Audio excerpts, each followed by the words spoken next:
What you're about to see is an exclusive You Asked For It feature. Our setting, the desolate Antarctic Ocean. Here, year in, year out, amidst ice and storm, is waged an endless battle. The protagonists, man and that monster of the deep, the whale.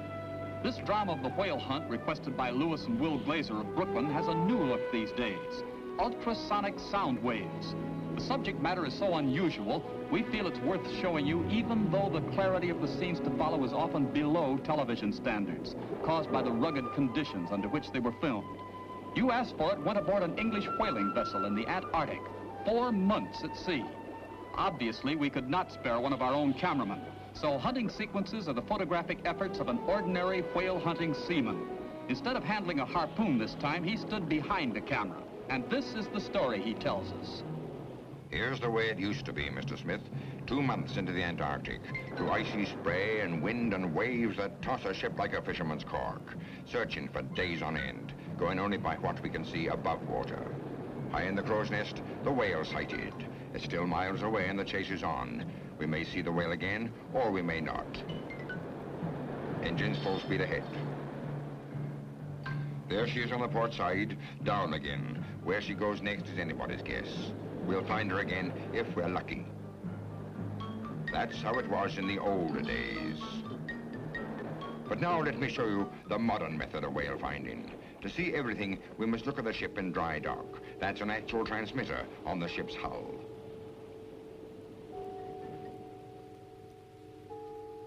As demonstrated here, a beam of ultrasonic sound waves is sent out through the water from the transmitter. The direction of the beam is controlled and indicated from a panel on deck. The right knob is the operator's control. We see here how the beams go out, searching. Any solid object in the water, like a whale, reflects the beam, echoing back. So this is our whale hunter today, with earphones and mic and sonar that sees below the water, whatever's there. The operator works in a control hut right behind the bridge. The whale's still below the surface, out of sight, but the sonar beam has spotted her, far out ahead. The helmsman sets course, in constant touch by sound waves, following the whale's erratic course. It'll come up anywhere. The beam follows the whale, never loses it.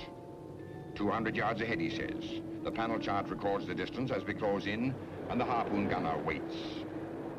50 yards now. Port side, there she is, blow in.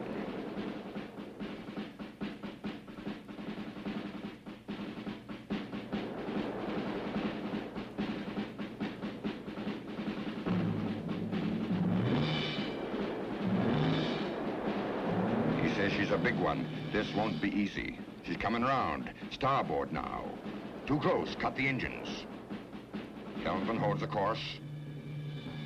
The beams follow her up. Dead ahead. Helmsman's at the left of the hut, where the operator can keep an eye on him. And there she is again, moving out.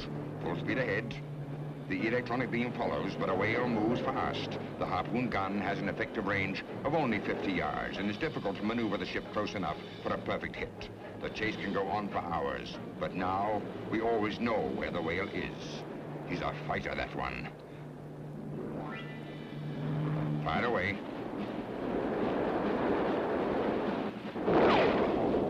A good hit. The harpoon has struck home. The great whale is thrashing and flailing. The line playing out as she fights. It'll hold her.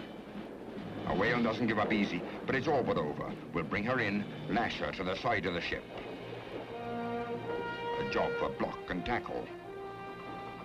Our yearly quota of whales is still set by international agreement, but now it's less expensive, and a whaler's life is a lot easier, thanks to modern methods. A beauty, that one. You saw how we got her. There she is, lashed to the side. Now all we have to do is bring her home.